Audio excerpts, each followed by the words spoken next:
Estamos falando sobre o governo americano, a tensão aumenta nas Américas com o anúncio de uma operação pelos Estados Unidos de combate ao narcotráfico. O nosso entrevistado agora é o coronel da reserva e mestre em ciências militares, Paulo Filho.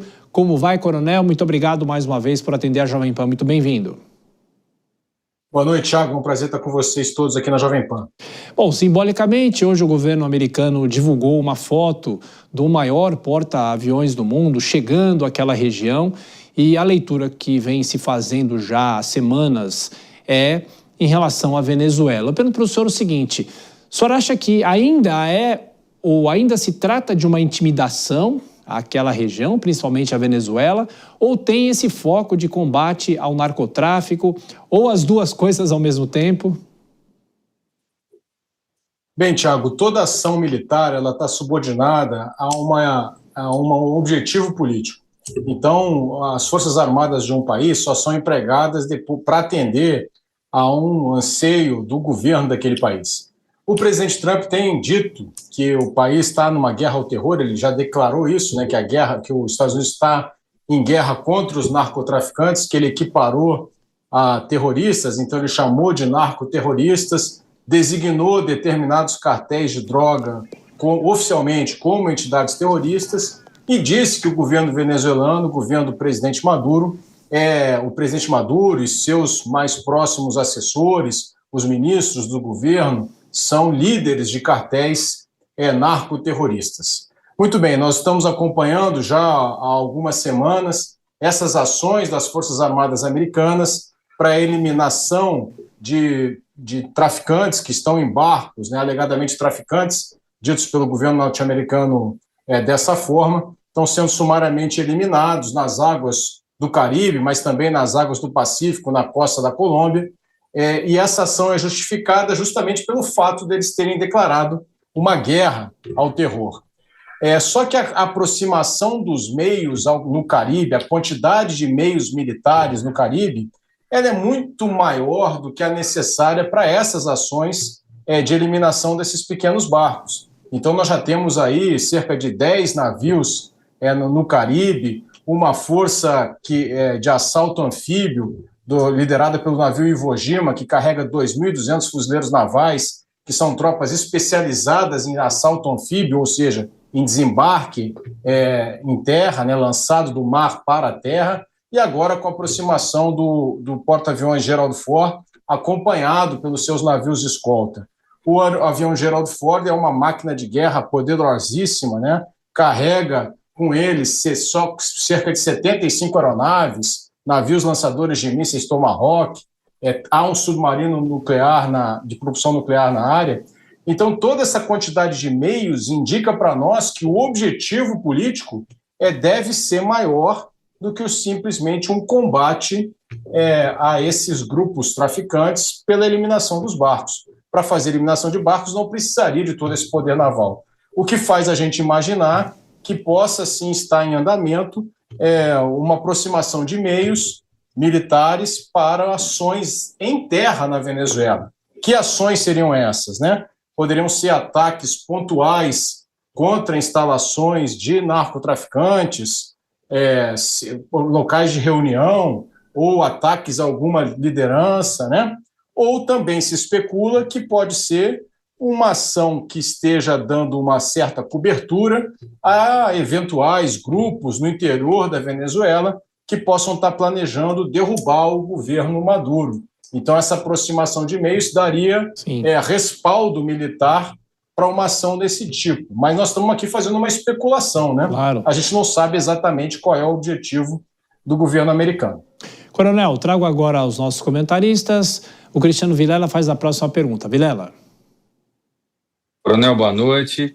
É viável, na sua avaliação, a gente imaginar realmente uma invasão americana no território venezuelano? Ou, na sua leitura, o mais provável talvez uma guerra psicológica, talvez essa ocupação de espaços e força para eventualmente subsidiar algum tipo de atuação interna por parte da oposição venezuelana? Vilela, eu acabei de mencionar que esse poderio militar é muito superior ao necessário a essas ações de eliminação, né, dos traficantes nesses barcos de transporte de drogas. Porém, ela é muito insuficiente para um desembarque anfíbio, para uma operação, né, de ataque à Venezuela, nos moldes como nós vimos, por exemplo, na Guerra do Iraque, né, em que a tropa americana desembarca no país e faz uma campanha militar para a derrubada do governo Maduro. A Venezuela é um país muito grande, é um país que contém uma geografia favorável à defesa, há espaço para a selva, há espaço para a montanha. A entrada de tropas para uma operação militar dessa exigiria uma força militar muito superior a essa, que já é poderosa, mas teria que ser muito maior para um eventual ataque. Mas, como eu disse, né, não acredito que seja só para amedrontar o regime venezuelano. Por quê, Vilela? Porque isso afetaria a dissuasão dos Estados Unidos. A dissuasão, quando a gente fala na doutrina militar, ela é composta de 2 elementos: a capacidade militar e a segunda, muito importante, a credibilidade. Então, se os Estados Unidos trazem toda essa força para as proximidades da Venezuela e nada acontece, né, e passam-se os meses e o Maduro continua no poder, né, essa credibilidade ela é abalada, né? Outros países podem imaginar que os Estados Unidos está se transformando, por hipótese, numa espécie de leão sem dentes, né? Que aproxima os seus meios, mas não atua militarmente. Então, eu acho que o Rubicão já foi cruzado. Essa quantidade de forças militares, alguma ação vai fazer, mas eu acredito que sejam ações pontuais e não um desembarque nos moldes, como você perguntou, né? Um ataque em larga escala à Venezuela, a não ser que novos meios sejam aproximados da Venezuela. Coronel, agora a pergunta de Deise Ciocari. Deise. Oi, Coronel, boa noite. Coronel, eu queria tirar algumas dúvidas diante disso que o senhor falou. A gente poderia dizer que esse ataque dos Estados Unidos ele é mais político do que militar? O senhor falou em algumas interferências militares aí, mas eu queria entender até onde vai o ataque político e o militar. E num outro ponto, o senhor vê uma reação da Venezuela e como que seria essa reação? A gente consegue ter uma pré-determinação de quanto tempo pode durar esse conflito? E aí eu acho que vai muito ao encontro disso, se é mais político, se é mais militar.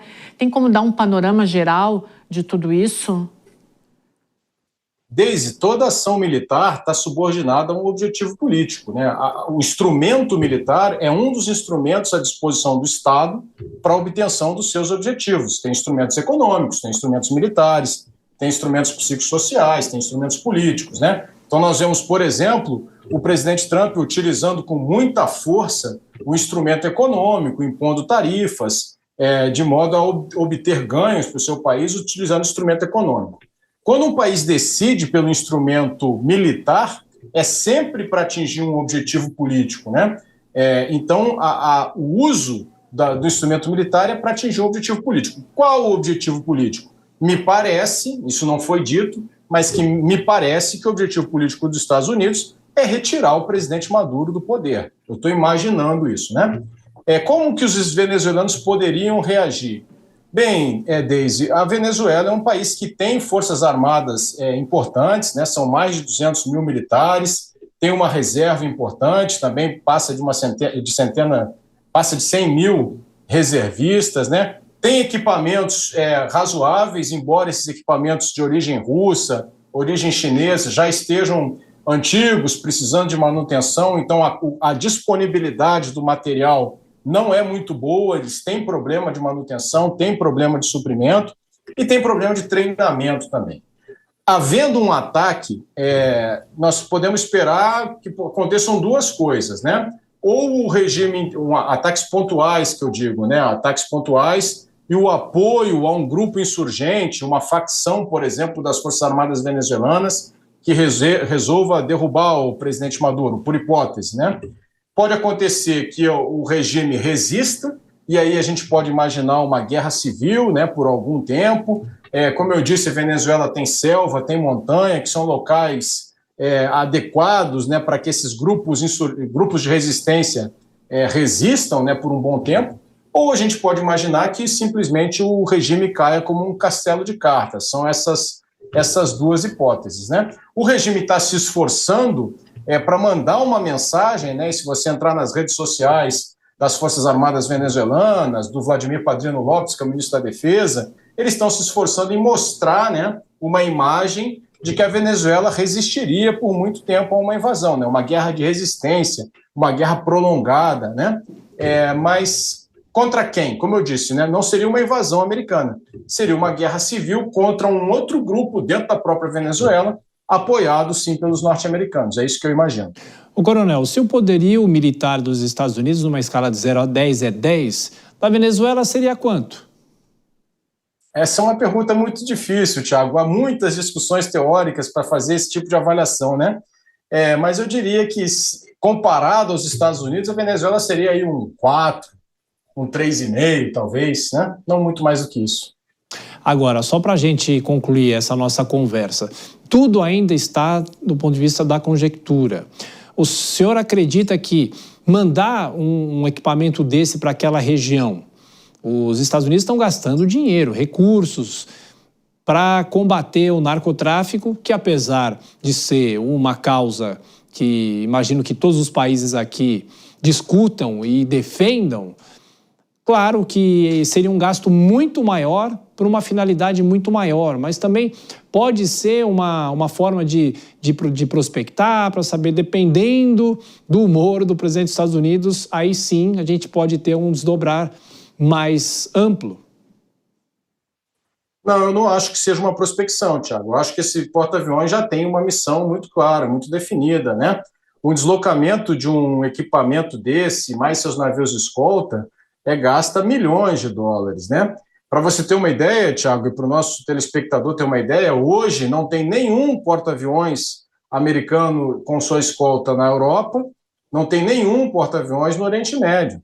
Então, você está deslocando um poder militar para um local que não era um local que tradicionalmente os Estados Unidos mantinham esse tipo de equipamento. Então, eu tenho certeza absoluta que esse grupo de batalha, né, liderado pelo porta-aviões Gerald Ford, já tem uma missão muito claramente definida. Nós é que não sabemos exatamente qual é, né? Da Reserva, mestre em Ciências Militares, Paulo Filho. Mais uma vez, coronel, obrigado pela gentileza, pela atenção, volto sempre. Bom